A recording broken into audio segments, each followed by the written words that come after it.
just that part. It was the fact that before I go in there, she has a conversation about, okay, now, I just want to talk to you because you just won an Emmy for the city of Atlanta, and this is in Atlanta, and they just want to hear about the Emmy and hear from you and to thank you for what you did putting the city on. Right. Okay. And we won't talk about your kids. We won't talk about jail, no cases. We ain't going to talk about none of that. Right. And immediately gets in there and goes the opposite way. You can't flip up on me because you're an inferior comedian. I'm going to destroy you, and I'm never going to call you out of your name. I'm never going to say anything disrespectful to people that look like you. It's a very thin line I got to call, but this lady is trying to embarrass me in front of a largely homosexual fan base. That's why she got canceled. Gay people don't take it kindly that you would, as a derogatory, call me gay. Gay people don't feel like it's derogatory. So why are you trying to shame me with something in a community I don't even belong in? There's no gay people saying I belong over there or been over there. Isn't it strange that Wanda Smith's messy brush with Katt Williams seems to be the major reason most people remember her? Even after her passing was announced, discussions quickly returned to how poorly she and Katt got along and how her career appeared to suffer as a result. However, Katt Williams hasn't moved on either, because Wanda has a tendency to make fun of her guests and had been making fun of him even before the interview began. He thinks the entire event was staged. Then, simply because he was the superior comedian, she sent her husband and son after him, endangering his life. He believes the boundaries were violated at that point. Katt doesn't express any empathy for Wanda's situation or how it impacted her career.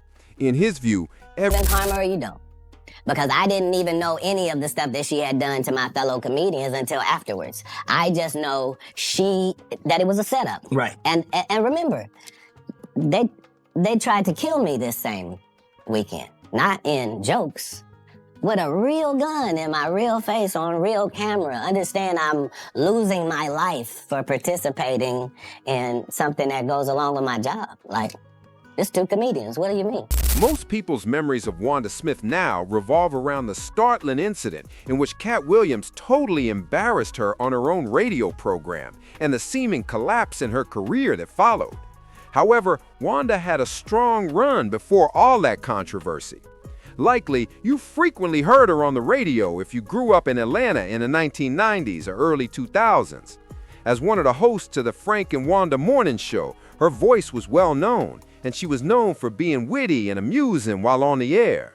Wanda wasn't limited to radio. She also experimented with various forms of entertainment. She made appearances on well-known comedy programs like BET's Comic View and Def Comedy Jam. She even dabbled in acting, making appearances in movies like Media Goes to Jail and Witness Protection. She frequently conducted guest interviews as a morning show host and invited comedians to join her on stage. However, nothing could have prepared her or anybody watching when Katt Williams showed up on that fateful day. People's memories of Wanda Smith are permanently altered by that moment, which became unforgettable and jail. Yes, ma'am, ain't getting out to tell. But I'm going to tell you at an arena named Phillips, and you going to tell me at the Atlanta Comedy Theater. That's right, true. Tomorrow, be there. All right. Red Grant show, I know Red I'll Grant. be there. Don't miss it. Red Grant, Katt Williams, thank y'all for coming through, man. Yes. And thank you for having me. Thank you for coming in. I see why people come to Wanda's show. Yeah. Because Frank Ski puts it down. That's right. Don't out here with that crazy ass. Uh-huh. Is he crazy? And help me get to the salon. All right, it's the People Station Viewer 3. Your hair is kind of... That joint was My hair is 19 inches long, and I have no perm. You don't? Oops. Oh, that's not a perm. No, it is not. Nice lady. That's natural? Come run one of your gnarled fingers. While you on air. So they get It's funny because Katt wasn't even meant to be on the radio that day. Red didn't have a ride, so he had only come to the studio to drop off his friend, Red Grant, who had an interview arranged. Red later recalled that Wanda hugged him when they got there, but she didn't even say hello to Katt. She merely asked him if he wanted to be on the show. At first, Katt said no. He had no intention of doing the interview. He was only there to help his friend. Wanda persisted, telling him how much they wanted him to appear on the show, and he finally gave in. Wanda and her co-host Frank had decided to steer clear of delicate subjects before the conversation began.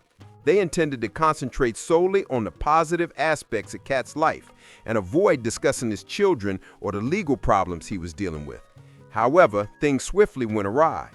Red Grant claims that Katt didn't lose his temper out of the blue. Wanda bringing up his children as soon as he sat down was what set him off. He got up and left once she started making subtle jabs. The people in their immediate vicinity were able to defuse the tension and get Katt back so the interview could go on. It appeared that Wanda couldn't help stirring things up once the cameras began filming.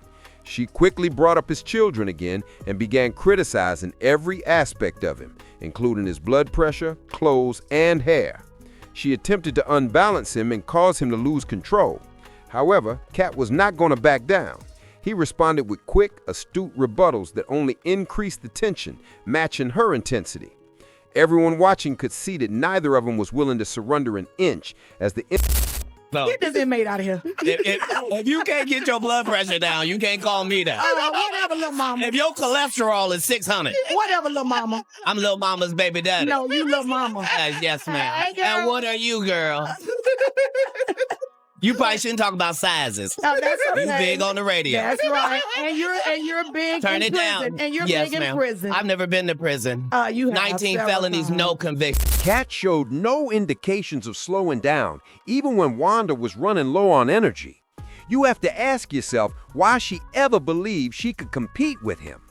To exacerbate the situation, Frank, her co-host, was giggling uncontrollably and failed to defend her. Wanda's attempt to belittle him by bringing up his legal troubles simply made him more resilient. It never landed, regardless of what Wanda said. She was constantly on the defensive due to Katt's deft comebacks, which totally outmatched her. No.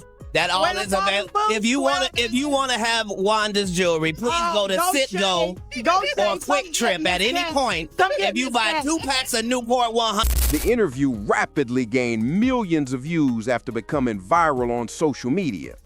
Every appearance Wanda made after that seemed to fail because people were unable to go past that point. She even attempted to defend herself by claiming that Katt was the one who initiated it, but nobody took her seriously. Her attempts to defend herself hardly had an impact because Go back, why? Because I know my mouth. I could have said some really ugly, foul things, but I didn't want to talk to him like that. I did not.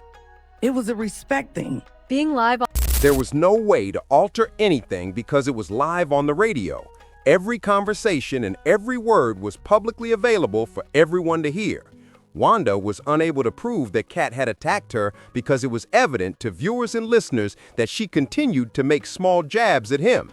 Katt used his sharp tongue, cunning retorts, and humorous abilities to answer in the only way he could. When two comedians compete in situations like that, the comedian with better timing usually wins. However, the tale didn't stop there. It wasn't until Wanda involved her family that people realized how distraught she was. While Katt was supporting a friend at the Atlanta Comedy Theater, she had her husband and kid approach him. Katt fled for his life after her husband, Lamar Searce, even brandished a revolver at him. A big man pursued him along the street before heading back to the theater. It was embarrassing. It's one thing to lose a roast on your own program, but it's quite another to have family members threaten someone over a ridiculous, dirty joke. Wanda went into full defense mode rather than remaining silent or offering an apology. Tension, like, every time I would ask him something or say something, it was like he kind of came for me. And I'm not that kind of comedian. Like, I don't go tit for tat. I don't, that's not what I do. Nick Cannon asked me to go to Wild 'N Out. I'm like, dude, that's not my thing. I mean, so just because of the respect that I have for him, when he started coming at me, it kind of threw me off. So I didn't know how to retaliate or how to come back because that's not how I wanted to talk to him. I didn't want to talk to him like that. I didn't want to go back and forth with him because of the respect. So when it kept going on and on and on, as a person that has integrity, I had to say something back. And I didn't want to. Wanda seems to have sealed her own doom when she behaved that way. She and V103 split ways a few months later, and since her devoted core followers provided the majority of her support, obtaining new employment proved extremely challenging. she never entirely recovered from her altercation with Katt Williams. People talked about that incident as one of the most memorable aspects of her career, even after she passed away. Katt Williams concurs. It was really unnecessary. The situation may have become quite dangerous if he hadn't acted quickly and the cameras hadn't recorded everything. Thing happens when you try to trap something that's bigger than your trap. So imagine you set out a trap for a turtle and a rhinoceros steps into it. It's finna be a whole different situation now. Plus, I understood. I'm not trying to offend black women with short hair. I'm not trying to offend heavyset women. I'm not trying to upset fellow comedians. I'm not trying to do any of that, and I am qualified to be able to do none of that and still eviscerate you because I'm smart enough to know that I need to say that you have gnarled fingers because I know your limited education means you don't know what the word means. So you can't possibly respond to it. You're not sure of the meaning. And I'm going to continue hitting you because this is what comedians do. Right. You've been masquerading that you're a comedian too, and that's the fallacy. So nobody in boxing fights out of their weight class. The fact that Wanda and Katt were never able to fully reconcile since she never accepted responsibility for what had happened. The least she could have done was acknowledge her role in the events that transpired, which is why many on the internet are fully in favor of him. It is quite embarrassing to watch that footage of Katt attacking Wanda. She got what was coming, but he performed far better than her. Many people overlooked the fact that Wanda was a comet. Despite being aware of how these roast conflicts operate, she ultimately lost. It wasn't surprising or unjust. It was simply the way the moment unfolded. The most important question is whether or not anyone should feel sorry for Wanda during her later career.